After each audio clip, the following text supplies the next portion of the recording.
The first culture died in 11 seconds. Dr. Yeshiv Talun noted the time on her datapad with the detached precision of a researcher who had cataloged biological failures across 47 species and 900 documented pathogens. 11 seconds from inoculation to complete cellular collapse. The pylori strain, a weaponized bioagent that had sterilized the entire Grecian colony cluster in 60 rotations, burning through 3 billion organisms with a kill rate of 99.97%, had been introduced into the human tissue sample at 14:07:33 station time. By 14:07:44, the sample's leukocyte population had identified, surrounded, and chemically dismantled every foreign cell in the medium. Not suppressed, not contained, dismantled. The pathogen had been broken into component proteins, tagged for disposal, and flushed into the surrounding fluid as inert molecular debris. Yeshiv replayed the magnification feed and watched it happen again in slow motion. The white blood cells converging on the foreign molecules with a coordinated urgency that looked less like a biological process and more like a tactical response. Each cell appeared to know where the others were moving. Each cell adjusted its trajectory to close gaps in the coverage pattern. The entire engagement, identification, mobilization, containment, destruction, cleanup, unfolded with the practiced efficiency of a system that had been doing this for a very, very long time. She set her stylus down on the observation bench and looked through the transparent partition into the main examination chamber of Covenant Research Station Ithara. The human sat on the raised diagnostic platform with his legs dangling off the edge and his hands resting loosely on his knees. He was eating a ration bar. The packaging crinkled as he tore another bite, and the sound carried through the chamber's audio monitoring feed with startling clarity, louder, somehow, than the atmospheric circulators, louder than the hum of the containment field that surrounded his platform in a soft amber glow. His name was Elliot Vasek, 44 standard years old. Former ship's medic on a civilian cargo hauler called the Blackwell Run, operating supply routes between the mid-belt trade stations and the frontier mining camps in the Orith Expanse. He had been recovered 9 days ago by a Covenant survey vessel conducting a sweep of the outer shipping lanes. 6 merchant ships from 3 different species had gone missing in the same transit corridor within a single rotation cycle, vanished without distress signals, without debris fields, without explanation. The survey team had been looking for wreckage. What they found was the Blackwell Run drifting in the dark, engines cold, life support cycling on emergency reserve. The rest of Vasek's crew, 4 humans and 2 Tessarol freight handlers, were dead. The survey team's biohazard scan identified the pylori strain in the ship's atmosphere, in the ventilation ducting, on every surface, in the tissues of all 6 dead crew members. A Category 9 bioweapon, loose on a civilian cargo vessel in the middle of a commercial shipping lane. The survey captain declared an immediate quarantine zone and requested containment transport. Elliot Vasek had been found in the medical bay, seated on a supply crate, reading a maintenance manual for the ship's water recycler. His vitals were stable. His blood work was clean. He was not symptomatic. He was not a carrier. 9 days of direct exposure to a pathogen that had killed 3 billion Grecian, and the most notable finding on his medical scan was a slightly elevated white blood cell count that was already returning to baseline by the time the containment transport docked. He was eating a ration bar now, on a diagnostic platform in the most advanced biological containment facility the Covenant of Sovereign Species had ever built, and he did not appear to be in any particular hurry about anything. Station Ithara had been constructed for exactly this kind of event, a biological unknown requiring long-term study in complete isolation. The facility orbited a dead gas giant at the edge of Covenant sovereign space, far from any populated system, staffed by a rotating team of 11 researchers and a security detail of 4. Its containment protocols were designed for organisms up to Category 10 on the Covenant's threat classification scale, the highest rating, reserved for species or pathogens capable of existential-level damage to exposed populations. The station had never hosted a Category 10 subject. It had never needed to. Most of its work involved studying Category 3 and 4 pathogens dangerous, but manageable, the kind of biological threats that killed hundreds or thousands rather than billions. The pylori strain was a Category 9, the highest-rated agent Yesiv had ever worked with. It had arrived at the station in a containment transport with military escort, sealed in a triple-redundant biohazard unit that required 3 separate authorization codes to open. The human had arrived in the same transport, seated in a standard passenger compartment, reading a novel on his personal datapad. He had thanked the transport pilot for the smooth flight. During his intake processing, Vasek had been cooperative to a degree that Yesiv found, in retrospect, more unsettling than any hostility would have been. He answered every question. He submitted to every scan.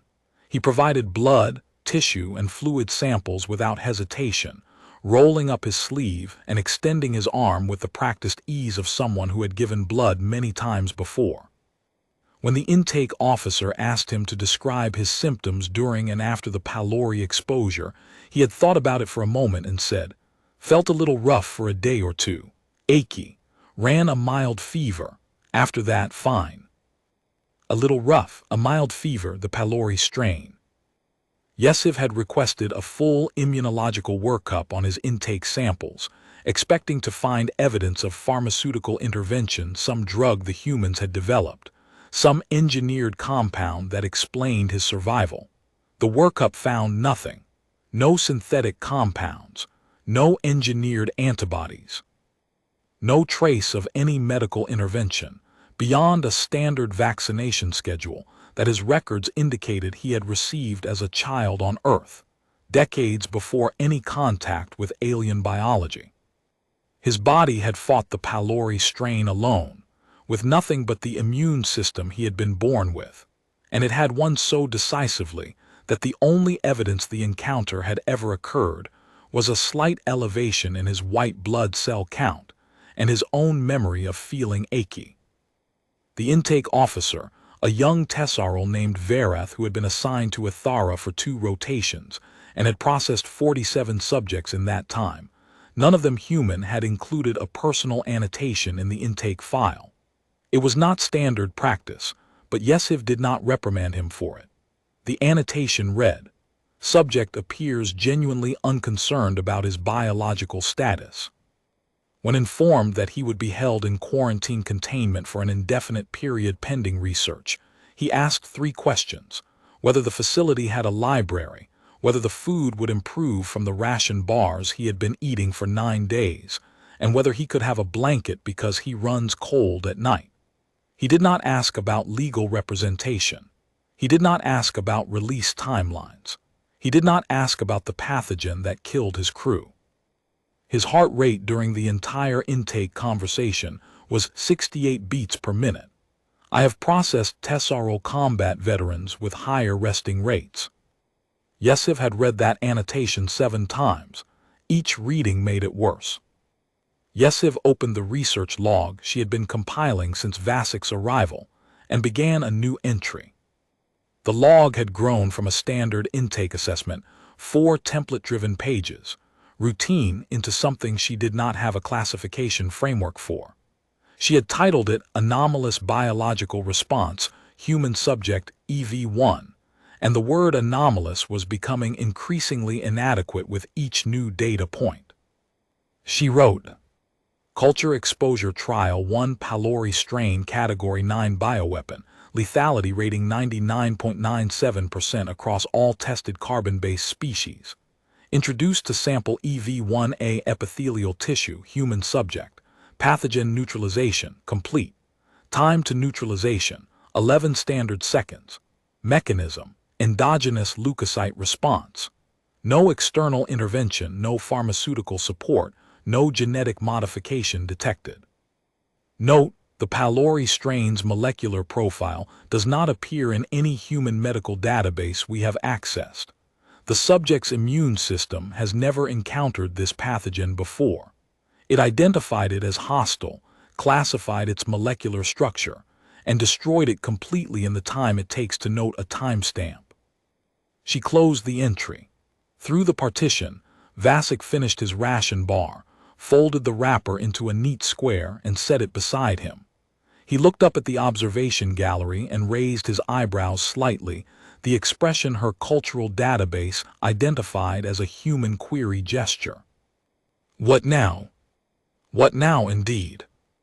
The second trial began 6 hours later, and it went faster. Yeshiv had spent those hours in communication with the Deputy Director of Biological Sciences, a 300-year-old Peloran named Arvath Down, whose office sat at the Covenant's Central Research Campus, 14 transit days from Station Ithara. The communication lag made conversation impossible, so they exchanged compressed data bursts, Yeshiv sending raw experimental results, Arvath responding with analytical queries that betrayed, in their increasing specificity and decreasing politeness, a growing alarm he was too experienced to express directly. His final message before the second trial: run the Veshin toxin next, full neurological panel on the tissue response. If the result confirms the pylori data, I am coming to the station personally. Do not discuss this with anyone outside your immediate research team until I arrive. Classification pending. The Veshin toxin was not a bioweapon in the traditional sense.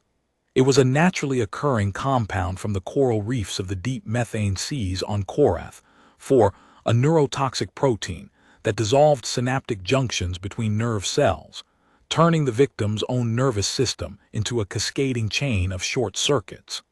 A single microgram was lethal to every neural architecture species in the Covenant's biological registry. No exception had ever been documented in 7 centuries of toxicological research. The Covenant military classified it as a strategic-level deterrent, and the formula was restricted to 3 laboratories in sovereign space. Yeshiv had needed to explain the requisition personally during one of their data exchanges. She transmitted the pylori findings, the 11-second neutralization, the cellular coordination pattern, the absence of prior exposure, and waited through the lag. Arvath's voice, when it arrived, carried the deep harmonic undertone Pelorans used when selecting words with unusual care. You are telling me that a pathogen which sterilized the Grecian colony's 3 billion dead, Director Talon, I sat on the memorial committee, was destroyed by this human's blood cells in 11 seconds, without prior exposure, without pharmaceutical intervention. That is correct. A pause, 16 seconds. Yeshiv had counted. Send me everything. And run the Veshin toxin. The toxin hit the tissue sample at 20:41:07. 9 seconds later it was gone. Not merely neutralized, reverse engineered. The human immune cells had identified the toxin's bonding mechanism, the specific protein fold that allowed it to dissolve synaptic junctions, and produced a targeted counterenzyme that shredded the molecule at its structural seams. The counterenzyme then persisted in the sample long after the threat was eliminated, primed and circulating, as if the immune system expected the toxin to return and intended to be ready. Yeshiv studied the magnification replay frame by frame. The white blood cells she had begun using human terminology, neutrophils and macrophages, because the Covenant's classification vocabulary was no longer adequate, swarmed the toxin molecules with coordinated aggression that looked, under magnification, like a military formation executing a rehearsed assault. She noted the communication speed, chemical signals passing between cells in under 2 seconds, recruiting fresh responders from surrounding tissue. The thermal response, a controlled 1.4-degree temperature increase at the engagement site, the immune system using inflammation as a secondary weapon, cooking the pathogen in place while the cellular forces took it apart. The memory encoding. Molecular markers laid down in real time. The system building a permanent archive entry for a toxin it had never seen, so any future encounter would be met with pre-built defenses. She documented everything. Then she sat in the observation gallery and watched Vasek do push-ups on his containment platform. 40 repetitions, precise form, even breathing, heart rate 71 on the biomonitors, respiratory rate 14, blood oxygen 98%.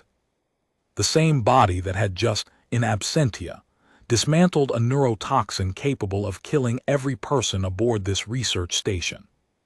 She pressed her palms flat against the bench and confronted a feeling that had no place in a controlled laboratory environment. She was afraid of a tissue sample.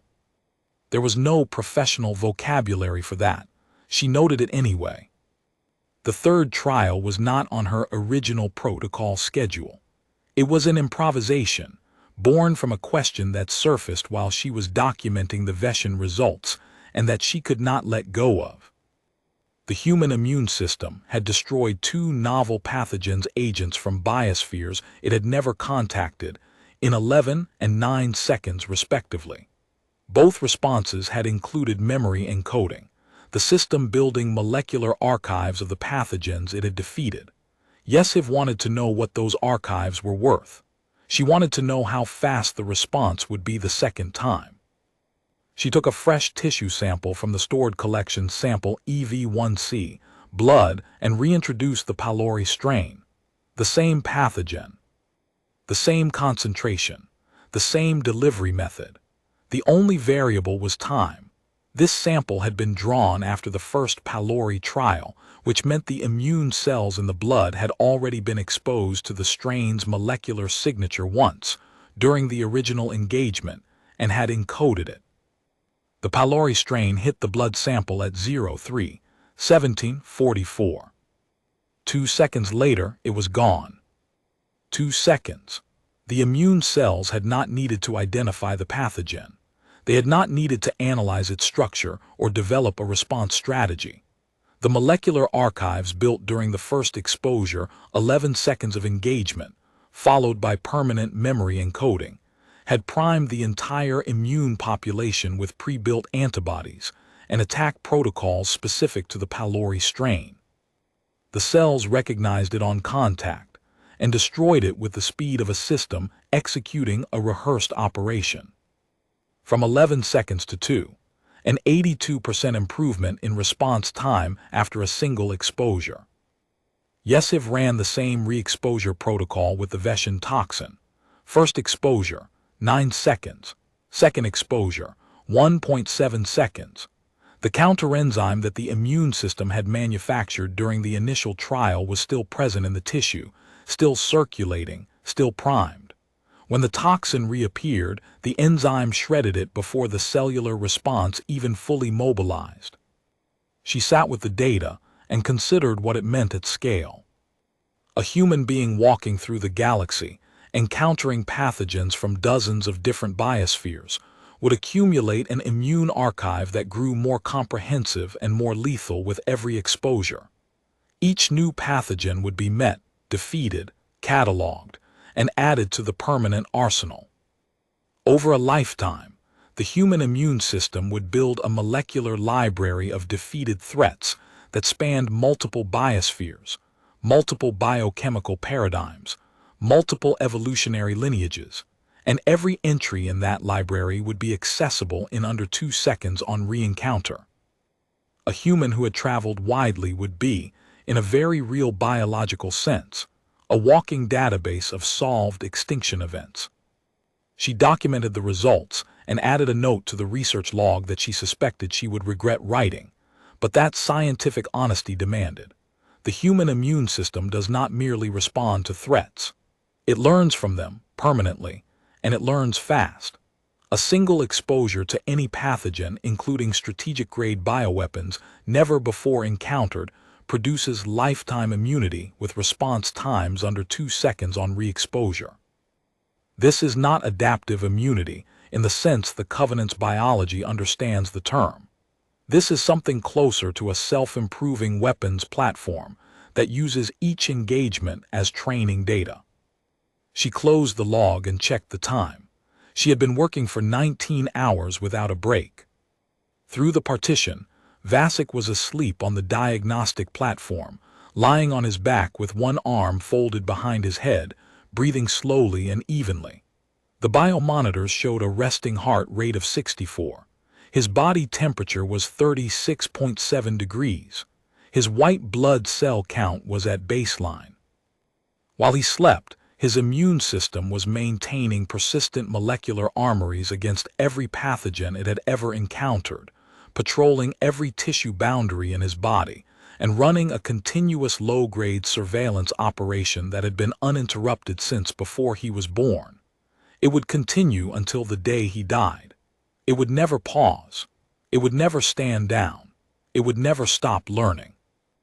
Yesiv turned off her console light and sat in the dark observation gallery, watching the human sleep, and tried to reconcile the ordinary stillness of the scene, a man napping on a cot, with the knowledge that his blood contained the most sophisticated biological defense system in the documented galaxy, running silently in the background, tireless and patient and always ready. The next 30 hours were spent in the archive, and the archive confirmed everything she feared. The Covenant's shared biological database was comprehensive. 7 centuries of immunological research, 11,000 contributing institutions, data from 9,412 cataloged species.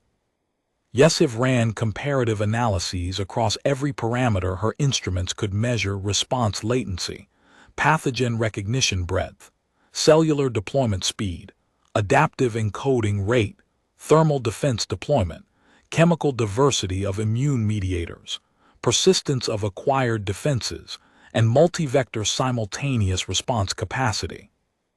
The search returned nothing comparable, not partial correlations, not low-confidence candidates, 0 results. She built a radial chart plotting immune capability across 6 axes. 9,412 species formed a dense overlapping cluster at the center, variations on a common biological theme, differentiated by degree but never by kind. Every documented species occupied the same general performance envelope, some faster, some broader, some more aggressive, but all recognizably the same category of system, evolved under the same fundamental constraints. The human data point was not in the cluster. It was not adjacent to it. It sat so far outside the chart's original axis range that she had to rescale 3 of the 6 axes just to fit it on the display.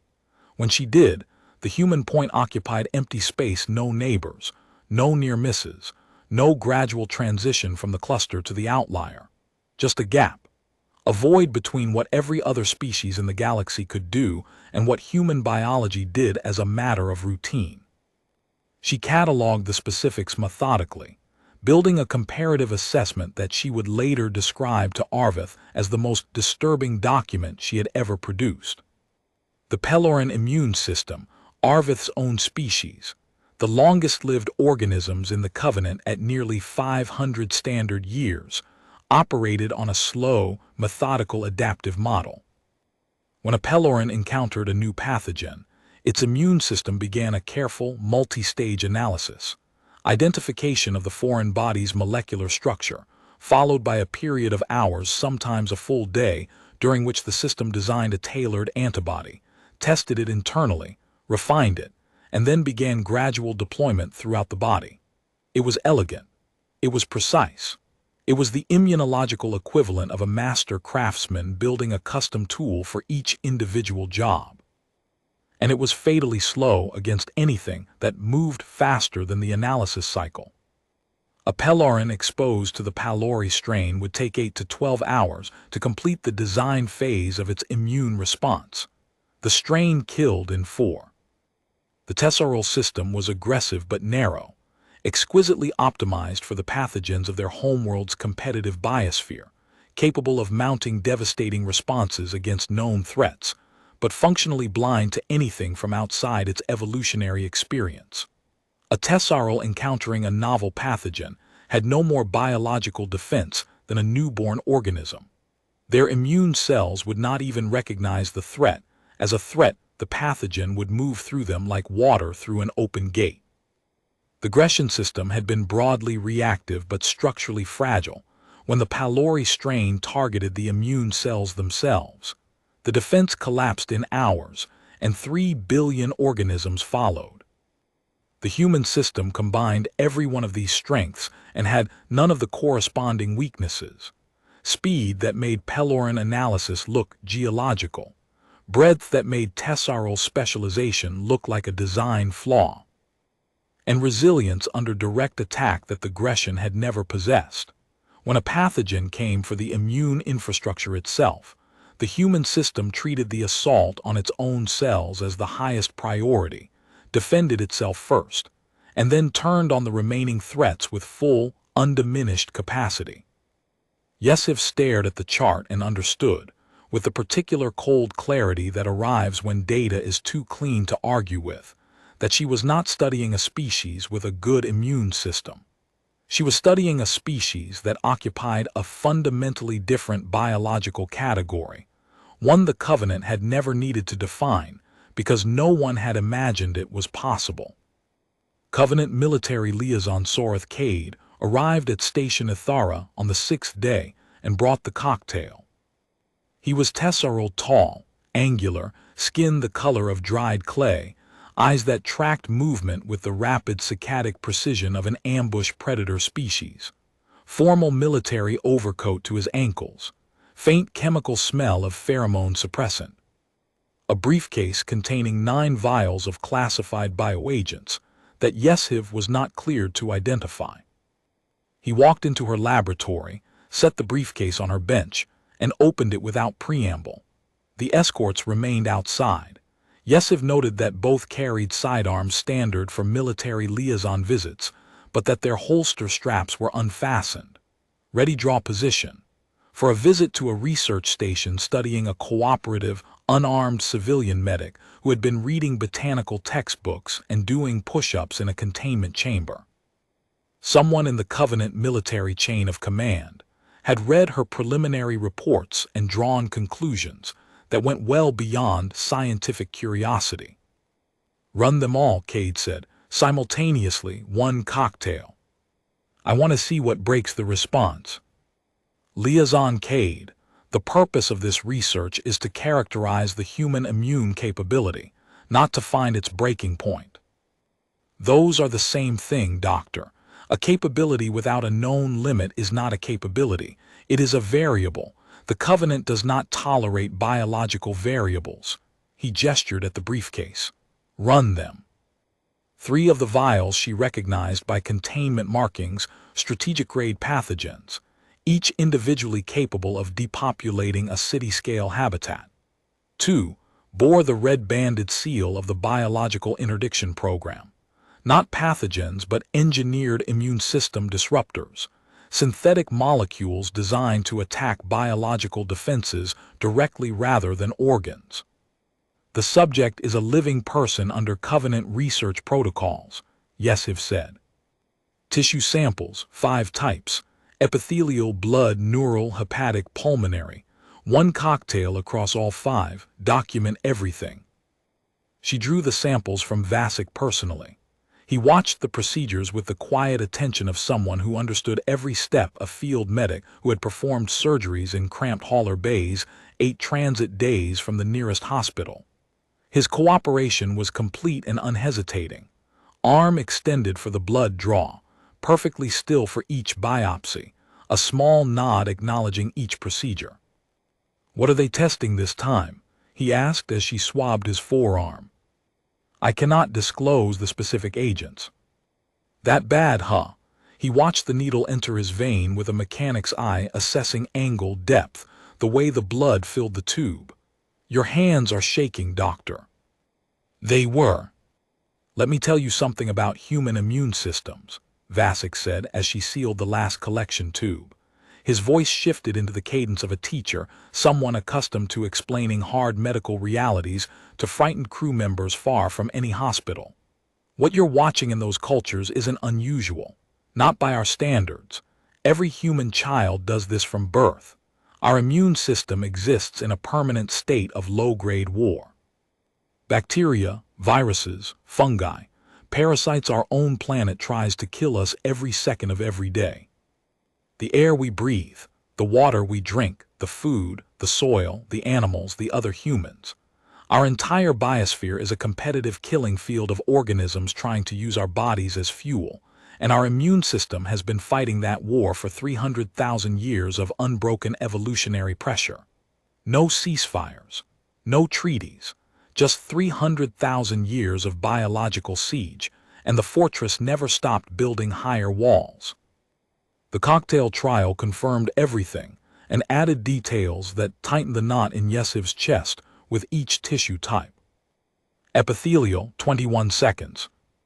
The immune cells isolated all 9 agents into separate containment clusters, physically herding each pathogen type into discrete molecular pockets to prevent synergistic interaction, then dismantled them sequentially, prioritizing the 2 immune system disruptors first. They defended their own operational capacity before addressing the remaining 7 threats. Triage, tactical priority assignment, in a tissue culture. Blood, 19 seconds. Faster, the blood sample's immune cells were more mobile, more immediately available, and appeared to operate at a higher baseline state of readiness than the tissue-resident cells in the epithelial sample. And during the engagement, the blood produced 3 novel antibody variants, molecular weapons that had not existed in the sample before the cocktail was introduced. The immune system had manufactured custom-designed countermeasures, from scratch, in real time, against 3 specific pathogens it had never encountered before. Built the weapon while fighting the war. Yesiv had to pause and recheck the data twice before she believed it. The Covenant's most advanced pharmaceutical research laboratories required between 6 and 18 months to develop a new antibody against a known pathogen. The human blood had done it 3 times simultaneously, against unknown pathogens, in under 19 seconds. Neural, 34 seconds. Slower, but the brain tissue deployed something that made Yesiv lean toward the magnification display until her forehead nearly touched the screen. The immune cells had released a chemical barrier, a molecular perimeter, that physically blocked 2 of the pathogens from reaching the nerve cells while the primary response handled the other 7. A dedicated biological firewall for the brain, deployed autonomously. No conscious direction. In a tissue sample entirely separated from the living body. Hepatic liver tissue, 14 seconds. The fastest response of any sample. The liver's immune cells did not merely destroy the 9 agents. They metabolized them, broke strategic-grade bioweapons into molecular components, and routed the raw materials through enzymatic recycling pathways, converting lethal compounds into biologically inert waste products. The human liver was not defending itself. It was repurposing the attack. Pulmonary, 22 seconds. The lung tissue produced a biological adhesive on demand, a viscous protein matrix that physically entangled 3 of the pathogens, while the cellular response addressed the remaining 6. The adhesive was functionally identical to the synthetic containment gel the Covenant used in biohazard emergency protocols. A gel the Covenant had spent 40 years engineering across 3 research institutions. The human body produced its equivalent in 3 seconds, from nothing, with no external instruction of any kind. Cade stood rigid beside Yesiv throughout the trial.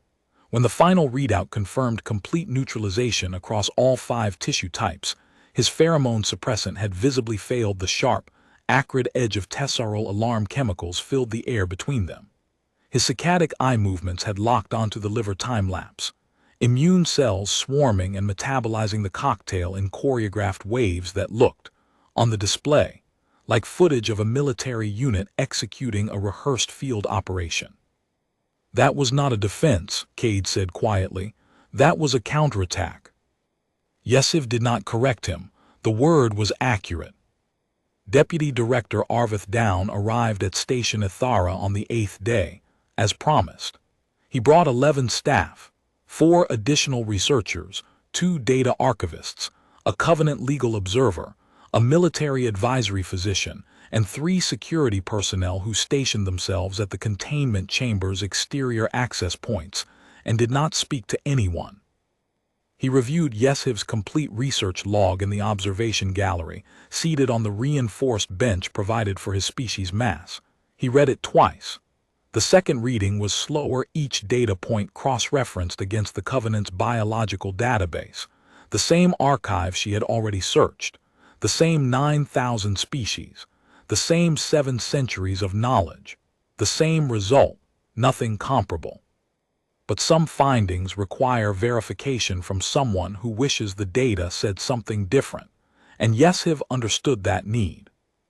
When he finished, his forelimbs were folded tight against his torso.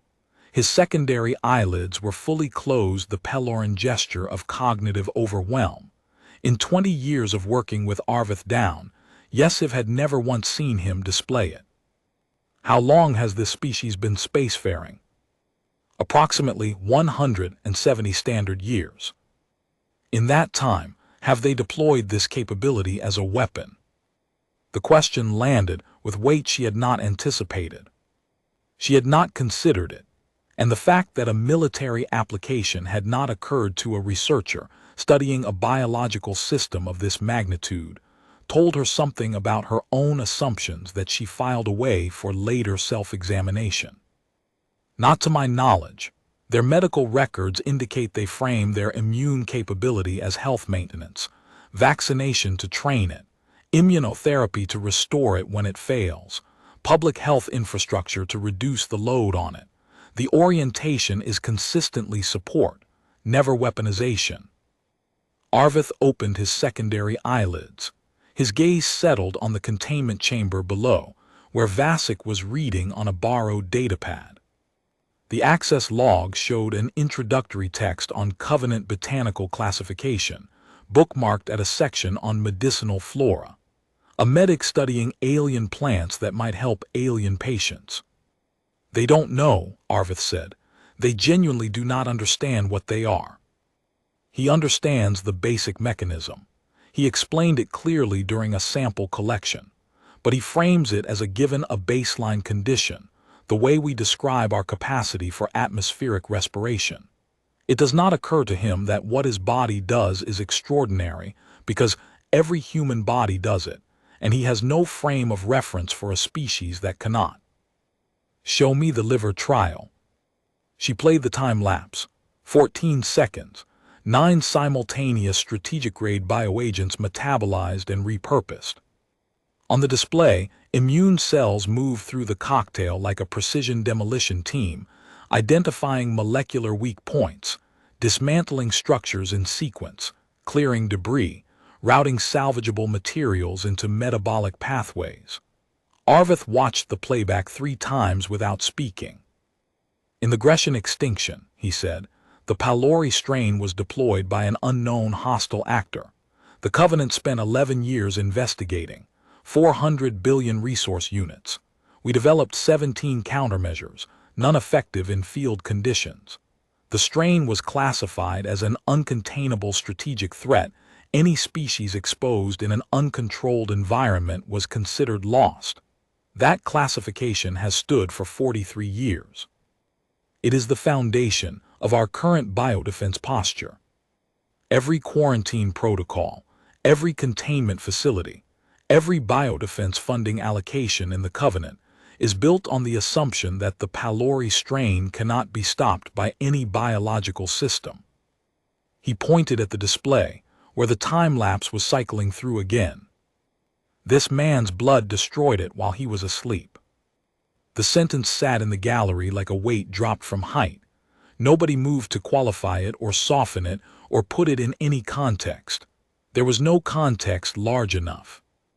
Arvith was quiet for a long time. Then he asked to visit the containment chamber.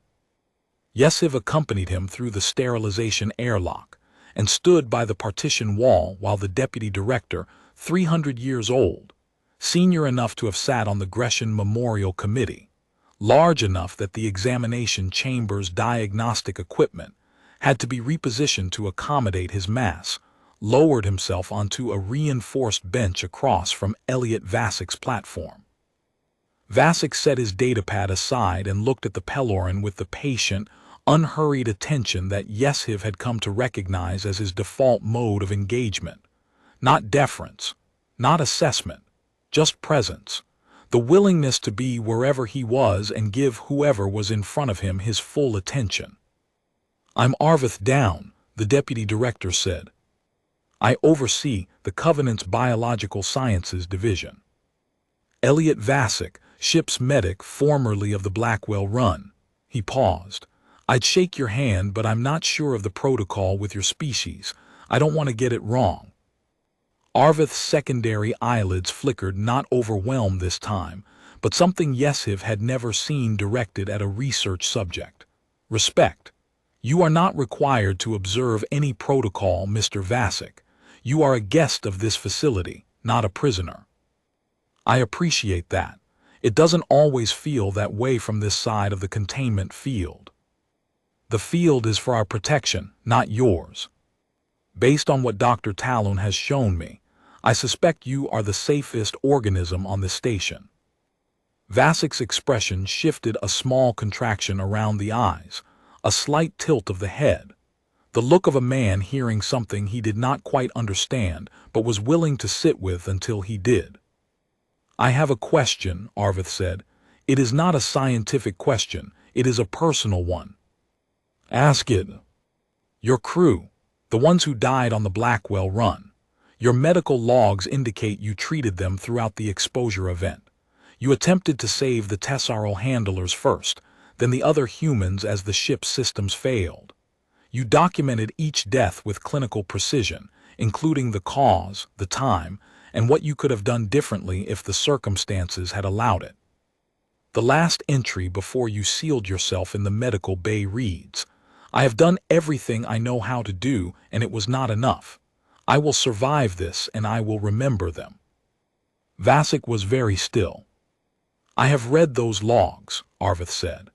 "I have read a great deal of scientific data in the past 2 days, and I have learned things about your species that have fundamentally altered my understanding of biological capability. But that sentence in your medical log is the data point that I keep returning to." "It wasn't a data point," Vasek said quietly. "It was a promise." They looked at each other for a long time, a 300-year-old Peloran and a 44-year-old human, separated by biology and lifespan, and the amber hum of a containment field, connected by something that Yeshiv did not have a classification for and did not try to name. "Do you have medical personnel on this station who are unwell?" Vasek asked. "Chronic conditions, minor infections, anything I could help with while I'm here?" Arvith looked at Yeshiv. She nodded slightly. He turned back to Vasek. "I will look into it," Arvith said. And then he stood and left the chamber, and did not speak again until they were back in the observation gallery with the partition sealed between them. The co-culture trial changed everything. It was Yeshiv's design, born from a detail in Vasek's medical logs that she could not stop turning over. The Blackwell Run logs were meticulous, the precise, unsentimental shorthand of a field medic who understood that documentation was lifeline, not paperwork. They described 8 days of cascading failure aboard a sealed ship, 4 humans and 2 Tessarol freight handlers exposed to the pylori strain in a confined atmospheric environment. The Tessarol died within hours, their narrow, homeworld-optimized immune systems overwhelmed before the first human symptom appeared. All 4 humans survived the pathogen itself. Their immune systems contained the strain and won. But the strain killed the ship before it died in their blood. The atmospheric recyclers' biological scrubbers that maintained breathable air composition in the sealed hull were colonized and destroyed by the pathogen's indiscriminate surface activity. The air went toxic, carbon dioxide rising, oxygen falling, temperature fluctuating as climate systems failed in sequence, each cascading into the next. One human died of hypothermia when heating shut down in the crew quarters. One died of oxygen deprivation in the cargo bay while trying to manually restart ventilation. The third suffered a head injury during a hull integrity failure caused by thermal cycling and bled out, while Vasek was in the engineering bay working on backup power. Vasek survived because he sealed himself in the medical bay, the only compartment with an independent air supply, and rationed the oxygen for 9 days. 9 days alone in a sealed room the size of a storage closet, breathing air that grew thinner with each cycle, eating emergency rations that were designed for short-term consumption and tasted, according to his log, like compressed chalk. He monitored his own vitals with the methodical calm of a man who knew exactly how long his body could function on diminishing resources and intended to use every hour of it. He kept notes. He maintained the medical bay's instruments. He cleaned the compartment daily because hygiene discipline, he wrote, is the first thing that goes when morale drops, and I will not let morale drop in a room with one person in it. On the 4th day, the oxygen concentration in the medical bay dropped below optimal levels, and he began rationing his breathing, deliberate, measured inhalations spaced further apart, a technique he had learned during emergency training for deep belt mining operations, where atmospheric failure was a routine operational hazard. On the 7th day, the emergency lighting failed, and he spent 31 hours in total darkness, continuing to monitor his vitals by touch and sound alone. On the 9th day, the Covenant survey vessel detected the Blackwell Run's automated distress beacon and docked. Vasek emerged from the medical bay with a resting heart rate of 70 beats per minute. His first words to the survey team were a request for fresh water. His second were a request to be taken to the bodies of his crew members so he could formally identify them and ensure they were handled with appropriate care. The detail that kept Yeshiv awake was buried in a parenthetical notation from the 2nd day. During the initial hours of exposure, before the ship's systems began to fail, Vasek had treated one of the Tesserol freight handlers, a being named Korath. Fluids, temperature stabilization, hours of direct physical contact for monitoring, and Korath's condition had briefly improved. Not permanently, the ship's environment was deteriorating too fast. But his vital signs had stabilized, and his immune markers showed a temporary uptick that should not have been possible for a Tesserol encountering a novel pathogen. Vasek had documented it without interpretation, a medic noting an observation, filing it, moving on. But Yeshiv was an immunologist, and the observation detonated a hypothesis she could not set aside. She designed the trial in 4 hours. A mixed culture, human tissue co-planted with Tesserol tissue, layered in alternating strata in a shared medium. Biologically distinct populations in direct physical contact. She introduced the pylori strain. The human cells responded in standard time, 4 seconds to identify, 8 to begin neutralization. But the behavior diverged from every previous trial in a way that made Yeshiv set her stylus down and lean toward the magnification display until her forehead nearly touched the screen. The neutrophils did not stop at the species boundary. They crossed it. They moved into the Tesserol tissue layer, tissue from an alien species they had no evolutionary relationship with, no biological template for, no conceivable reason to recognize as anything other than foreign matter to be destroyed, and they attacked the pathogen there. Selectively, precisely, surgically, without damaging the Tesserol cells at the engagement sites. The human immune system had extended its protection to an alien species it had never encountered before. The Tesserol tissue survived. Not because its own narrow defenses held those had collapsed in seconds. It survived because the human cells defended it. Yeshiv sat at her bench and stared at the readout for 4 full minutes without moving. Then she ran the trial with Pellerin tissue. Same result, human cells crossed the boundary, cleared the pathogen, withdrew without damaging the host. Grecian tissue, the species that had lost 3 billion to this exact pathogen. Same. Morathi tissue. Same. Driven tissue. Same. 5 trials. 5 alien species from 5 different biospheres. 5 complete biological defenses mounted by human immune cells on behalf of organisms they had no evolutionary mandate, no biological template, and no conceivable incentive to protect. In every trial, the result was identical in its essentials and devastating in its implications. The human immune cells crossed the species boundary, identified the pathogen within the alien tissue, destroyed it with the same speed and precision they applied to threats within their own biology, and then withdrew, leaving the alien cells intact, undamaged, and in several cases measurably healthier than they had been before the trial began. The human cells had not merely protected the alien tissue. They had cleaned it. The human cells distinguished between the pathogen and the alien host with flawless accuracy across species they had never contacted.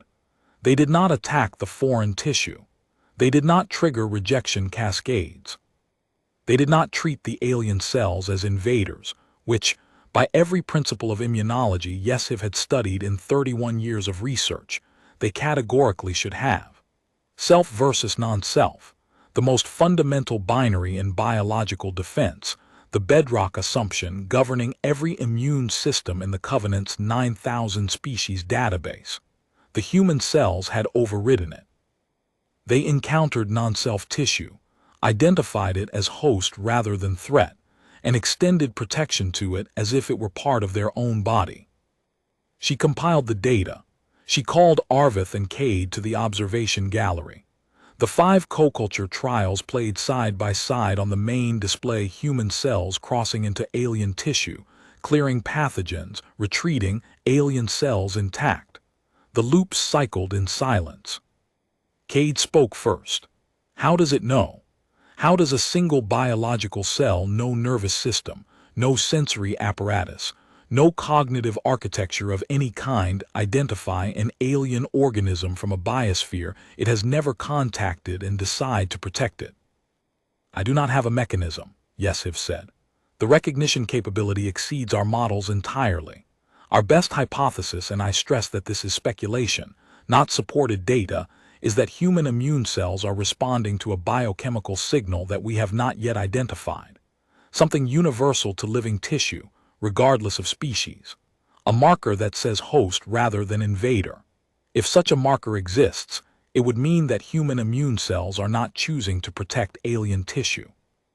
They are recognizing it as alive and treating the protection of living tissue as a default behavior. The destruction of pathogens and the preservation of hosts would not be 2 separate programs. They would be the same program. The room was quiet for a long time. The implications of what Yeshiv had just proposed, that human immune cells might have an innate, biological definition of alive that transcended species boundaries, settled over the gallery like a weight. That is not an immune system, Arvith said. His harmonic undertone had shifted into something personal, unrehearsed, stripped of the careful calibration he normally maintained in professional settings. That is a biological peacekeeping force. Below them in the containment chamber, Elliot Vasic was doing stretches on his diagnostic platform, reaching for his toes, rolling his shoulders, flexing his wrists in the careful, practiced way of a man who had spent years in confined ship compartments and knew what stiffness cost over time. He was humming something low, rhythmic, without apparent structure or urgency.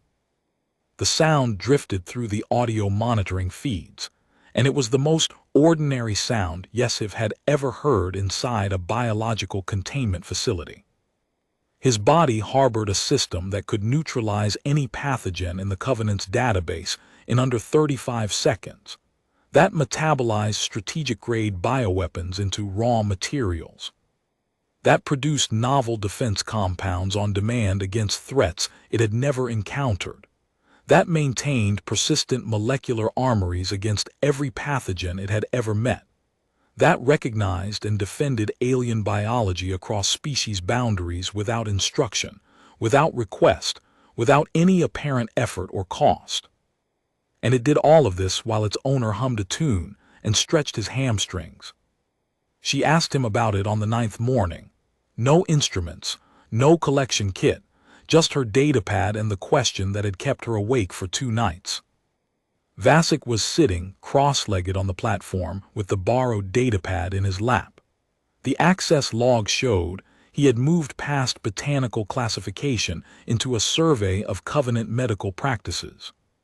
He had bookmarked a section on common Peloran childhood diseases, a ship's medic studying alien childhood illnesses because he could not stop being a medic, because curiosity was as involuntary for him as the immune response in his blood. Mr. Vasek. Doctor, he set the datapad aside. No needles today.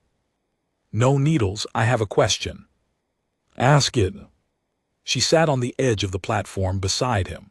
The containment field hummed around them, amber and warm. Vasek did not appear to notice it. Your immune cells, she said. In a trial with mixed tissue cultures your cells alongside cells from 5 alien species, your immune system extended its defense to the alien tissue. It protected species it had never encountered. It distinguished between pathogen and host across biological boundaries that should have been insurmountable. He was quiet for a moment, not surprised, focused, processing confirmation of something he had always sensed but never had data for. Yeah, he said, that tracks. You are not surprised. Not really. He looked at his hands scarred at the knuckles, nails trimmed short, the hands of a cargo ship medic. When I was treating Koreth on the Blackwell, my Tessero crewmate, I had him in physical contact for hours, monitoring his vitals, adjusting his fluid lines, keeping him warm. His numbers improved while I was touching him. Not permanently because the ship was falling apart, but he stabilized for a while. I documented it as coincidence in the log. Probably the fluids and temperature management. A pause, but I wondered. You wondered if your proximity was providing biological support. I wondered if my body was helping his body fight. No evidence at the time, just a feeling. He met her eyes steadily. Now you have evidence. Yes. He nodded slowly, processing that with the quiet acknowledgement of a man confirming a clinical observation rather than receiving extraordinary news. Then, can I ask you something, doctor? Of course. The agents you've been testing against my tissue, how dangerous are they? Not to me, to everyone else. Yeshiv considered the disclosure protocols. Then she considered the man sitting beside her, who had lost his crew, who had spent 9 days alone rationing air in a sealed room, who had cooperated with every test and every intrusion without complaint, and who was reading about Peloran childhood diseases because he wanted to understand how to help species he had never met. The first agent killed 3 billion people, she said. The second is restricted to 3 laboratories in sovereign space. The third trial used 9 agents simultaneously, including 2 designed specifically to destroy immune systems. Your tissue neutralized all of them. The fastest response was 14 seconds. Vasek looked at his hands.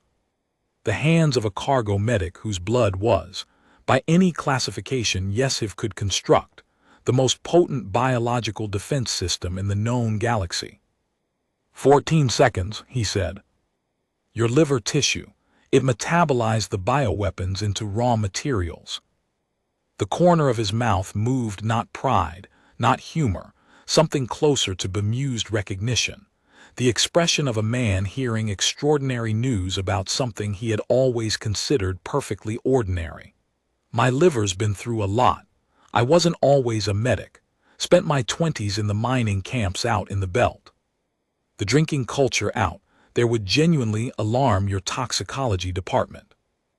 He had just learned that his liver could neutralize 9 simultaneous strategic-grade bioweapons in 14 seconds, and his response was a mild remark about drinking in mining camps. Yeshiv understood, sitting beside him on the platform in the amber glow of the containment field, why the Covenant's classification models could not accommodate this data. It was not merely that the human immune system was powerful beyond any existing metric. It was that humans themselves were so profoundly accustomed to their own biology that they could not see it for what it was.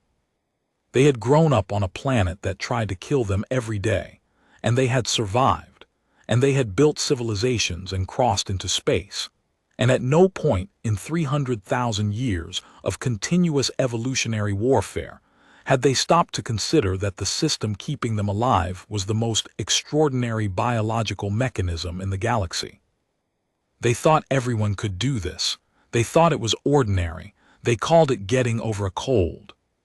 She thought about the Grecian, 3 billion dead, entire colony clusters sterilized, 11 years of investigation, 400 billion resource units spent on countermeasures that did not work, memorial committees, quarantine protocols redesigned from the ground up. A strategic threat classification that had shaped the Covenant's entire biodefense posture for 4 decades. And Elliot Vasek, cargo medic, had slept it off in 9 days and asked for a blanket because he runs cold at night. She thought about the 6 merchant ships that had gone missing in the shipping corridor before the Blackwell Run was found.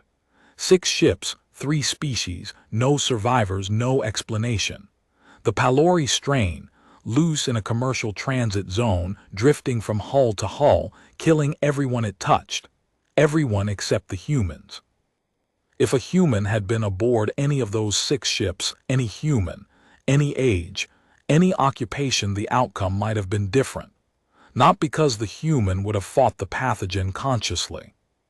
Not because they would have known what was happening or understood the biology. Simply because their body would have done what it had evolved to do, identify the threat, destroy it, and keep breathing, in the time it took to sneeze. The galaxy's worst biological nightmare was a human seasonal inconvenience. Yeshiv filed the report that afternoon. She read it aloud in the observation gallery, with Arvith on one side and Cade on the other, because some findings deserved to be spoken rather than transmitted through a data system where they might be skimmed. Final assessment: human immune capability. Subject EV1. Recommendation: immediate reclassification of species Homo sapiens from Covenant biological threat category to moderate physical capability, limited environmental range, low concern to a designation that does not currently exist in our classification taxonomy. Arvith's forelimbs hung loose at his sides, the Peloran posture of resignation, the body language of someone who has received information that cannot be unfiled, unread, or unlearned. Cade's saccadic eye tracking had stopped entirely, his gaze locked on the containment chamber below. No existing category accommodates the observed capability set. The current maximum category 10 describes organisms whose biological functions pose an existential risk to exposed species. The human immune system does not meet this definition. It is not a risk to exposed species. It is the opposite. It is a defense system that extends itself autonomously to any organism in proximity, without request, without negotiation, without apparent cost to the host. It protects across species boundaries with a precision and reliability that exceeds anything in the Covenant's biodefense development pipeline. Through the partition, Vasek had set his reading down and was looking up at the gallery. The acoustic isolation was absolute. He could not hear a word, but he could see 3 alien officials seated in a row, looking at a document about his blood. He raised his hand in a small, open-palmed gesture. A wave. He waved at them. The gesture was small and entirely unself-conscious, the casual greeting of a man who saw people looking at him and responded with acknowledgement. He did not know he was waving at 3 officials who were reclassifying his species. He did not know that the document in Yeshiv's hands would trigger a restructuring of the Covenant's biological threat taxonomy. He saw people and he waved. Yeshiv continued reading. This makes Homo sapiens more strategically significant than a Category 10 organism, not less. Any species that forms a biological alliance with humans inherits a defense capability that no known pathogen can overcome. The implications for biodefense posture, for interspecies medical cooperation, for the strategic balance between covenant member species are beyond the scope of this research log. She set the datapad on the bench.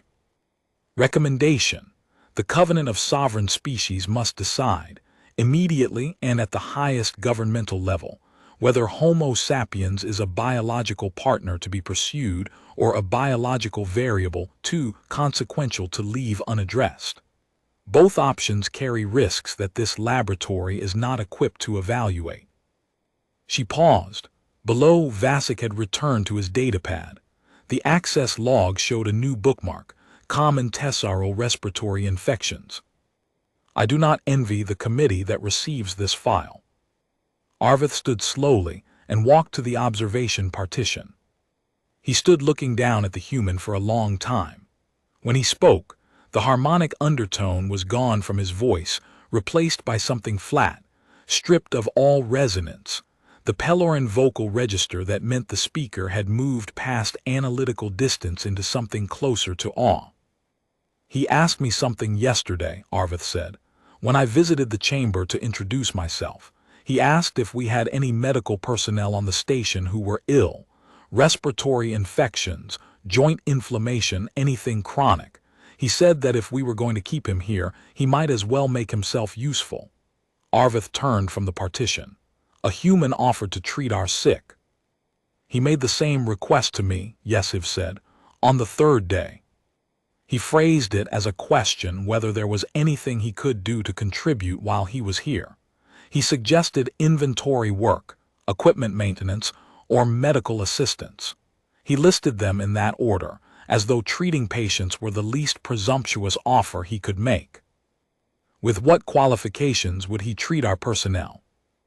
With human medical training, field medicine, trauma response, pharmacology, diagnostics, standard training for a civilian ship's medic in frontier conditions. But given everything we have observed, his qualifications may extend beyond his training. His body may possess an innate capacity to defend any patient he touches against any pathogen he encounters, including pathogens native to species he has never met. From biospheres his evolutionary line has never contacted. Using defense mechanisms his conscious mind does not direct and cannot suppress. He would not need to diagnose the infection. He would simply need to be in the room. Cade, who had not spoken since the co-culture presentation, said one sentence. He said it in the flat, stripped register that Tessaro used when pheromone control had failed entirely, and truth was the only compound remaining in the room. If that man walks into a hospital ward and touches a dying patient, and the patient lives, we will not be classifying this as a research finding. We will be classifying it as a strategic event. No one responded. There was nothing to add that would not diminish what he had said. Below, Elliot Vasek turned a page on his datapad. A small annotation appeared on the access log, a medic's note in the margin of the Tessaro respiratory section. A treatment idea, a dosage question, something practical, something specific, something he could use if someone gave him the chance. A man whose blood could end plagues, reading about alien colds, because he wanted to help. Yesiv closed the terminal. She looked through the partition one last time. Vasek was still reading, still humming, faintly, the same low melody she had been hearing for 9 days and could never identify, still learning, still curious. She filed the report. She locked the system. She turned off the observation gallery lights and left. The file would reach the Covenant Council by morning. What they decided was beyond her authority. But she knew with the certainty that 9 days of clean, irrefutable, terrifying data provides that the galaxy had spent 170 years classifying humans as unremarkable, and every single hour of that classification had been a miscalculation, so vast it did not have a word in any language she spoke. The human immune system was not a weapon and it was not a shield. It was an offer, an open hand extended across species lines, defending whatever stood beside it, asking nothing in return. The Covenant had never built a category for that. No one had ever needed to. They could not go back to not knowing. Yesiv walked to her quarters, sat on the edge of her bunk, and for the first time in 31 years of biological research, did not know what to write in her personal journal. She sat with the blank page for a long time, the stylus motionless in her hand, the station humming quietly around her. She settled, eventually, on 4 words and wrote them in the margin, pressing hard enough to leave a groove in the surface beneath. We underestimated them completely.